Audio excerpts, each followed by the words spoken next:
ராவோட ராவா தூக்கம் இல்லை உடனே கிளம்புன இதே முதலமைச்சர் கள்ளக்குறிச்சியில் 6 பேர் செத்தாங்கல்ல. ஏன் போகல? உடனே ஏன் போகல? கள்ளக்குறிச்சியில் எவ்வளோ ஹாஸ்பிட்டலில் வரிசை பணத்தை போட்டு கதறாங்க.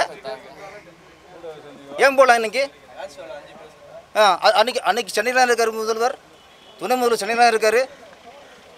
வேணும் சொல்ல 5 பேர் செத்தான்ல, போய் பார்த்தீங்களா? எல்லாத்துக்கும் காரணம் திமுக தான் சொல்ல வரீங்களா நீங்க?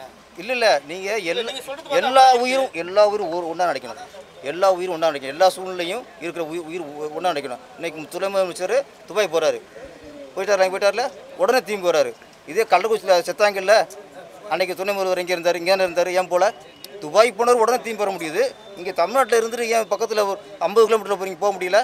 கட்சிக்கு எதிரானவர்கள், விஜயை பிடிக்காதவர்கள், அந்த விஜய் சார் கட்சி வளருங்கிறதுல எரிச்சல் உள்ளவர்கள், அவங்க இந்த ஆள் வரும்போது அவங்கள ரெவடியில் வச்சோ இல்லை அவங்க ஆட்களை வச்சோ கட்சி தொண்டர்கள் இல்லை ஏன் சார் நான் கேட்குறேன். சீமான் போனார்ல எவ்வளோ அசிங்கப்பட்டார். ஒருத்தர் கேட்குறேன், அங்கே உள்ள நக்கா பால் கேட்குறாப்புல ஒருத்தர். யார் சார் தடுத்தீங்க?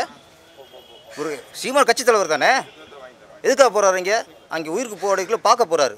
ஒரு அரசியல்வாதி ஒரு மக்களுக்கு சப்போர்ட்டாக இருக்கணும், ஆறுதலாக இருக்கணும்னு போகிறாரு. அங்கே என்ன கேட்குறாங்க?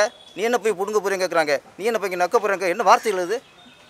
அதை மீற போகிறார்ல. அப்போ சீமான் சாருக்கு அப்படி ஒரு நிகழ்வு நடக்கும்போது இன்றைக்கி விஜய் சார் போதில் அவர் முஸ்லீம் ஆனது போனாலோ வேறு எதாவது நடக்கும்ல? இந்த அரசியல் தலைவர்கள் சொன்ன இடத்துல டான் போய் மேலே நின்றுருக்காங்க. சார் அவங்க இதில் இந்த மாதிரி ஒரு இது கூட அசம்பாவிதம் நடந்துச்சு சார். அதனால் லேட்டாக தப்புன்னு சொல்லாதீங்க. இடம் சரியில்லை. சரி, பாதுகாப்பு சரியாக செயல்படலை. காவல்துறை சரியாக செயல்படலை சார். ஏன்னா அந்த இடத்த கொடுத்துடக்கூடாது சார். அவங்க கேட்ட இடம் வேறு, இந்த குறுகலான சந்துக்குள்ள கேட்கல. அவங்க கேட்டது பெரிய இடம் கேட்டிருக்காங்க, அதையும் கொடுக்கல. இப்போ லைட் ஹவுஸ் கேட்டிருக்காங்க சார். ஆமாம், வந்து ஒரு பாலம் இருக்குல்ல, இவ்வளோ ஜனங்க சேர்ந்து பாலத்தில் ஏதாவது ஆச்சுன்னா யார் பொறுப்பு? அப்போ நீ கரூரே கொடுக்காதீங்க. நீங்கள் சார் கொடுக்குறிய? யார் சார் யார் இங்கே இப்போ ஆளுங்கட்சி? யார்கிட்ட அதிகாரம் இருக்குது? அவங்க நினச்ச இடத்துல நான் கேட்குறேன், விஜய் சார் நினச்ச இடத்துல கூட்டம் போட முடியுமா? முடியாதுல்ல. உங்களோட அனுமதி கேட்கணும்ல. நீங்கள் அனுமதி கொடுத்தா தானே அவங்க கூட்டம் போடுறாங்க. நீங்கள் அனுமதி கொடுத்தீங்க. ஒரு 2 நாளாக தமிழகத்தையே உழுக்கின செய்தி, விஜய் சாரோட பிரச்சாரத்தில் 41 பேர் உயிரிழந்திருக்காங்க. இன்னும் பல பேர் சிகிச்சை பெற்றுக்கிட்டுருக்காங்க. அவங்க எல்லாம் உயிர் பிழைக்கணும், மீதி இருக்கவங்களுக்கு எதுவும் ஆயிடக்கூடாதுன்ட்டு நம்ம ஆண்டவனை வேண்டுவோம். இனிமேல் இந்த மாதிரி நிகழ்வுகள் நடக்காமல் அரசியல் தலைவர்களும் சரி, காவல்துறையும் சரி, மற்ற நிர்வாகிகளும் சரி எல்லாம் கவனமாக இருக்கணும். ஏன்னா உயிர் வந்து சாதாரண விஷயம் இல்லை. அதுவும் இங்கே வேடிக்கை பார்க்க போன, விஜயை பார்க்க போன எல்லாருமே பெரிய கோடீஸ்வரங்க, பரம்பரை பணக்காரங்க இல்லை. அன்னாடங்கட்சியில் இருப்பாங்க, நடுத்தர வர்க்கத்தை சேர்ந்துருப்பாங்க. அந்த ஒரு நடுத்தர வர்க்கத்திலேருந்து ஒரு உயிர் போகுங்கிறது அந்த குடும்பத்துக்கு பெரிய இழப்பாகும். இன்றைக்கி பல கட்சிகள் தொகையாக உங்களுக்கு இறப்பு நிதியாக 20 லட்சம், 10 லட்சம், 5 லட்சம் சொல்கிறாங்க.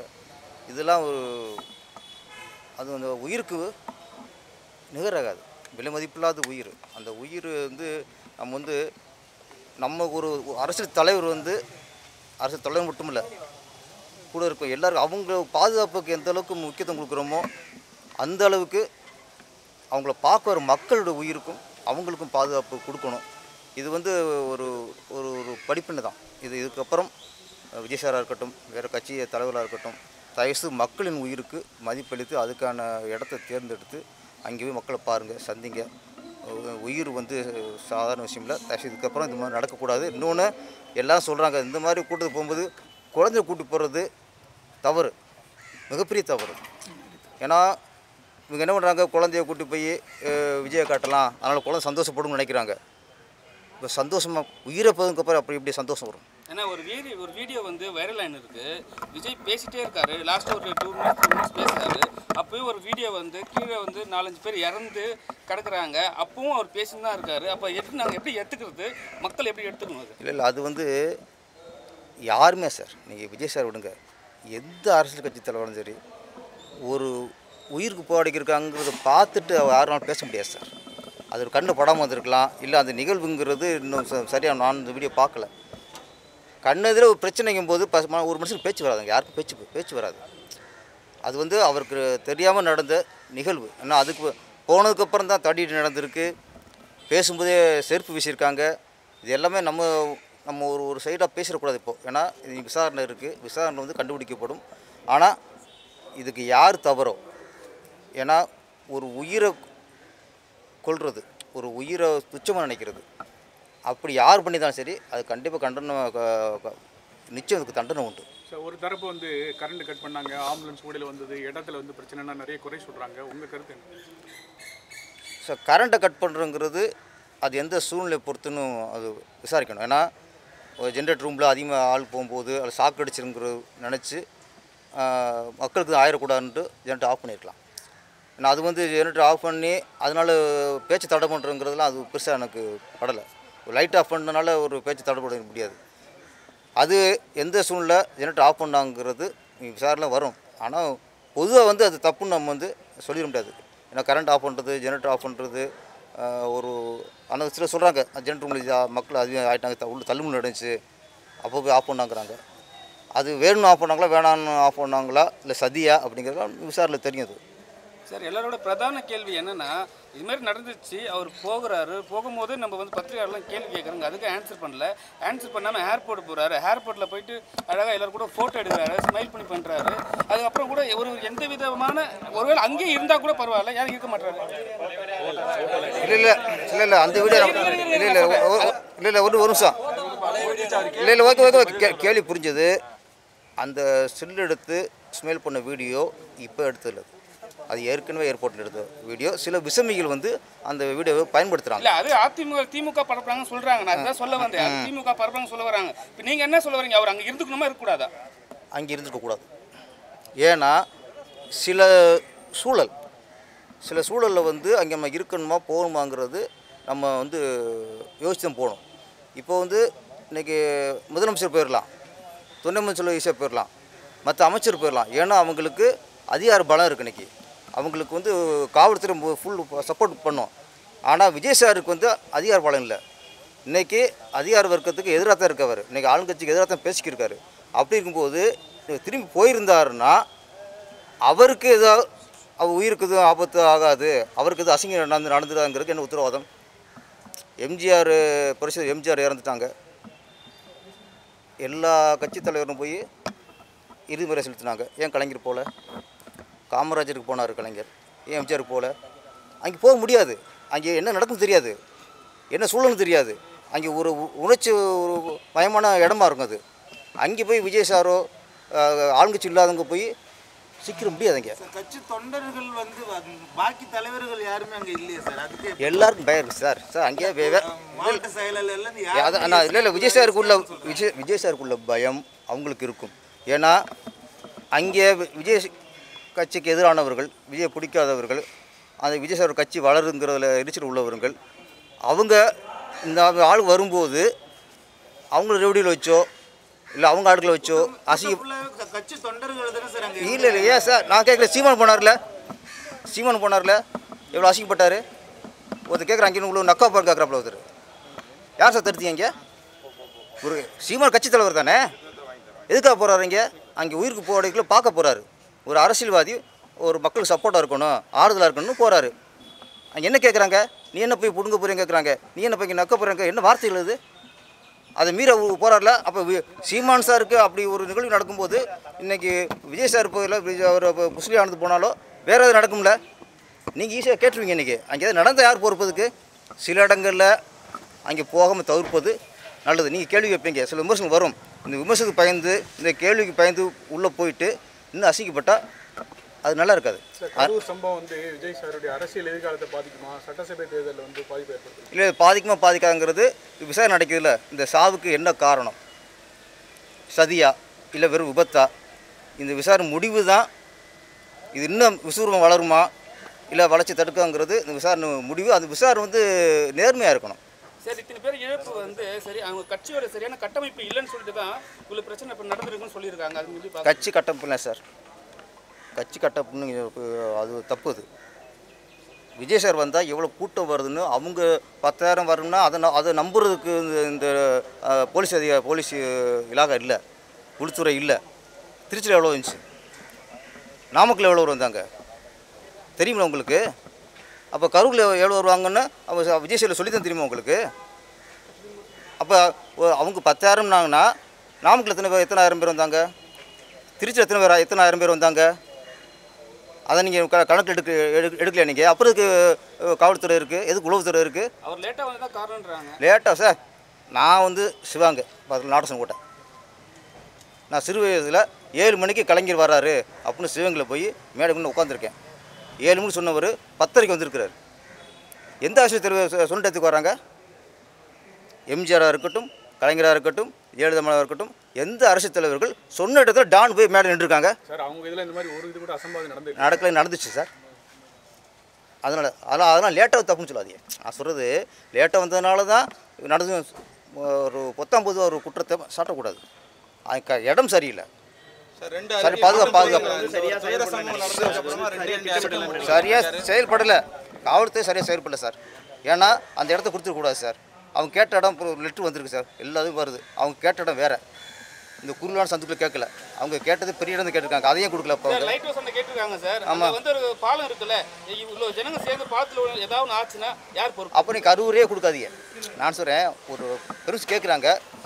அப்போ இந்த இடத்துல 25,000 30,000 பேர் தாங்காது அப்படின்னா நீங்கள் கரூர் ஊருக்குள்ளேயே கொடுக்குறீங்கிறேன். நீங்கள் கேட்குறீங்க கொடுக்காதீங்க சார். நான் எனக்கு அரசியல் தெரியாது சார், நான் கேட்குறேன் சார், எனக்கு தெரியாது சார். புதுசிலானதுக்கு அரசியல் அவ்வளோ தெரியாது சார், அனுபவம் இல்லை சார். விஜய் சாருக்கு அனுபவம் இல்லை சார்.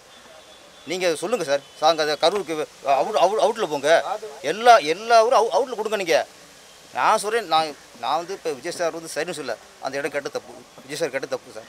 நீங்கள் சார் கொடுக்குறீங்க, யார் சார் அரசு யார் இங்கே இப்போ ஆளுங்கட்சி, யார்கிட்ட அதிகாரம் இருக்குது? அவங்க நினச்ச இடத்துல நான் கேட்குறேன், விஜய் சார் நினச்ச இடத்துல கூட்டம் போட முடியுமா? முடியாதுல்ல. உங்களோட அனுமதி கேட்கணும்ல. நீங்கள் அனுமதி கொடுத்தா தானே அவங்க கூட்டம் போடுறாங்க. நீங்கள் அனுமதி கொடுத்தீங்க, ஸ்ட்ராங்காக இருங்க.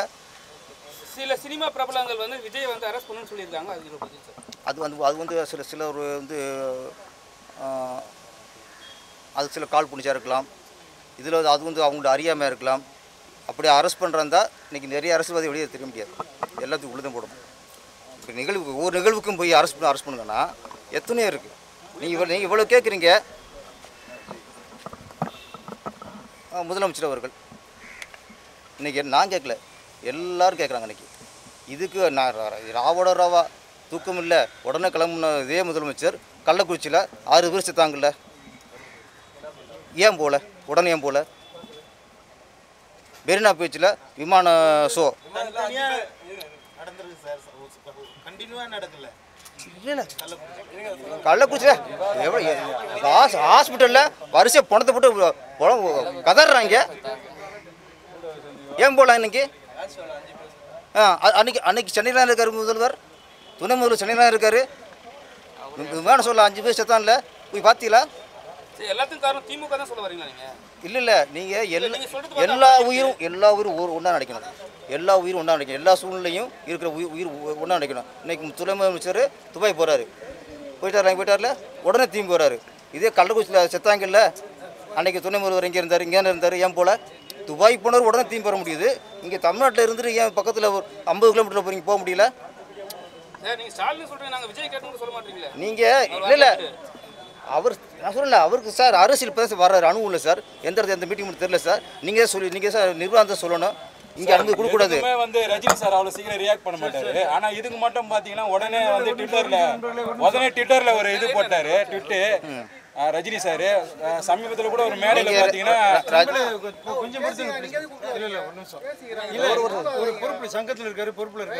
இல்லை நாங்கள் பேரரசு தான் எடுக்கிறோம். இயக்குனர் சங்கத்தில் இருக்கிற நாங்கள் பேரரசு இயக்குனர் பேரரசுகிட்ட தான் நாங்கள் எடுத்துட்டு இருக்கோம்.